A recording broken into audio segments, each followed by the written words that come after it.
नमस्कार दोस्तों। अंतर्राष्ट्रीय तौर पर गाजा में जो संघर्ष चल रहा है वो लगातार गर्मा रहा है। मामला जो है थमने का नाम नहीं ले रहा और ऐसे में दो बड़ी खबरें आ रही हैं दोस्तों। खबर नंबर एक, ब्रिटिश के वैज्ञानिकों ने इस्राएल की पोल खोल कर रख दी है, उसकी लंका लगा दी है और उसका एक बहुत बड़ा झूठ पकड़ा गया है। कौन सा झूठ? कुछ ही लम्हों में। और दूसरी बड़ी खबर, हमास ने मानवीय आधार पर दो अमेरिकी नागरिकों को रिहा कर दिया है, मां और बेटी। इस मां और इस बेटी को रिहा कर दिया है दोस्तों। क्या है इस खबर के मायने? बस कुछ ही देर में। मगर सबसे पहले दोस्तों, आपकी स्क्रीन पर यह संस्था जिसका नाम है फॉरेंसिक आर्किटेक्चर। फॉरेंसिक आर्किटेक्चर एक स्वतंत्र संस्था है और उसने इस्राएल के झूठ को पकड़ लिया है। कौन सा झूठ? याद कीजिए दोस्तों, अहली अस्पताल पर जब हमला होता है तो इस्राएल ढेरों सबूत सामने लेकर आ जाता है और यह दावा करता है कि हमला हमास ने कराया है। उनका यह भी कहना होता है कि हमास की तरफ से गलती से एक मिसाइल जो है वो छूट गया था और वो इस अस्पताल में आकर गिरा जिसमें 500 लोग ले गए। याद कीजिए, कल ही अल जजीरा की एक पड़ताल आई थी जिस पर मैंने एक कार्यक्रम किया था और इस्राएल उसके जरिए एक्सपोज हुआ था। उसकी चर्चा हम बाद में करेंगे, मगर सबसे पहले ब्रिटेन के वैज्ञानिकों ने किस तरह से इस्राएल का पर्दाफाश किया है यह आपको समझने की जरूरत है। और यह पर्दाफाश 3 स्तरों पर हुआ है दोस्तों। पहला, उस लम्हे को जब मिसाइल जो है अहली अस्पताल पर आकर गिरता है, वो जो आवाज वहां से निकली थी, उस आवाज को वैज्ञानिक तौर पर एनालाइज किया गया है, उसका परीक्षण किया गया है उस आधार पर।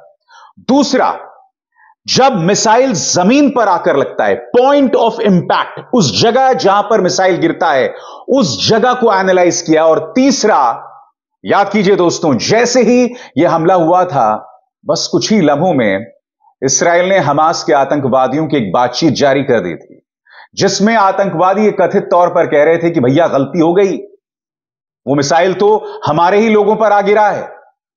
ये 3 पहलुओं पर ब्रिटेन के वैज्ञानिकों ने एनालिसिस किया दोस्तों।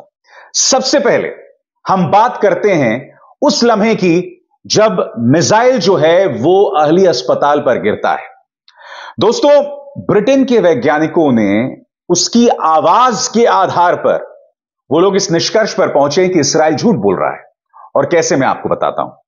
सबसे पहले मैं आपको उस आवाज को सुनाना चाहता हूं जिसके आधार पर वैज्ञानिक इस नतीजे पर पहुंचे हैं कि इस्राएल झूठ बोल रहा है। सुनते हैं वो आवाज जब मिसाइल जो है अहली अस्पताल पर आकर गिरा था। सुनते हैं। देखा आपने? अब इस्राएल का क्या कहना था? इस्राएल का यह कहना था कि यह जो हमला हुआ है वो पश्चिम की तरफ से हुआ है। पश्चिम वो क्यों कह रहा था? क्योंकि पश्चिम में हमास और इस्लामिक जिहाद के आतंकवादी हैं, उनके मिलिटेंट्स हैं। और उसका यह कहना था कि नॉर्थ ईस्ट की तरफ से नहीं हुआ है। अब ये जो अभी अभी आपने आवाज सुनी है, विज्ञान में एक सिद्धांत होता है जिसका नाम होता है डॉपलर इफेक्ट। डॉपलर इफेक्ट का क्या अर्थ होता है, सरल शब्दों में मैं आपको बता देता हूं। जब कोई चीज आपकी तरफ बढ़ती है तो आवाज की फ्रीक्वेंसी जो है वो बढ़ती जाती है, इंटेंसिटी बढ़ती जाती है। मगर जब वो आपसे दूर होती है तो जाहिर सी बात है आवाज धीमी पड़ती है। डॉपलर इफेक्ट के आधार पर जो अभी अभी आपने आवाज सुनी, वो लोग इस निष्कर्ष पर पहुंचे हैं कि ये जो मिसाइल है वो पश्चिम की तरफ से नहीं आई है जैसा कि दावा इस्राएल कर रहा है।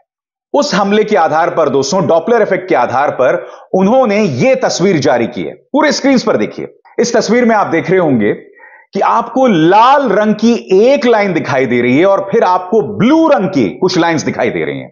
इस्राएल का कहना है कि जब हमला हुआ था तब मिसाइल जो है वो इस लाल लाइन के जरिए आया था, यानी कि ये जो लाल रंग है ये इस्राएल के हिसाब से मिसाइली हमला है जो कि पश्चिम की तरफ से हुआ है। मगर डॉपलर इफेक्ट के जरिए ब्रिटेन के वैज्ञानिक इस नतीजे पर पहुंचे कि हमला जो हुआ है वो उन ब्लू लाइंस वाले दिशा की तरफ से हुआ होगा। उन्होंने कहा कि ये 3-4 ब्लू लाइंस जो आप देख रहे हैं, ब्रिटेन के वैज्ञानिकों का कहना है कि हमला जो है इन्हीं में से एक दिशा से, इन्हीं में से एक डायरेक्शन से हुआ होगा। और वो लोग डॉपलर इफेक्ट के सिद्धांत के जरिए इस निष्कर्ष पर पहुंचे। अब फिर से हम इसकी चर्चा करते हैं। इसराइल क्या कह रहा था? इसराइल यह कह रहा था कि हमला जो है पश्चिम की तरफ से हुआ है, जहां पर हमास के आतंकवादी हैं, जहां पर इस्लामिक जिहाद के आतंकवादी हैं। जबकि ब्रिटेन के वैज्ञानिकों ने डॉपलर इफेक्ट के आधार पर वो लोग इस नतीजे पर पहुंचे हैं कि हमला पश्चिम की तरफ से नहीं, नॉर्थ ईस्ट की तरफ से हुआ है, पूर्वोत्तर की तरफ से हुआ है, जहां इस्राएली सेना है। तो यहां पर इसराइल का झूठ पकड़ा जाता है। अब मैं आपको दिखाना चाहता हूं एक 3D एनिमेशन दोस्तों, जो ब्रिटेन के वैज्ञानिकों ने तैयार किया है। यह सिमुलेशन या यह 3D एनिमेशन अहली अस्पताल का है। आपके पूरे स्क्रीन पर दोस्तों मैं आपको दिखाना चाहता हूं। आप देख सकते हैं यहां पर इस एनिमेशन में जैसे ही हम जूम इन करते हैं, हम उस जगह पर पहुंचते हैं जहां पर मिसाइल का इंपैक्ट हुआ था।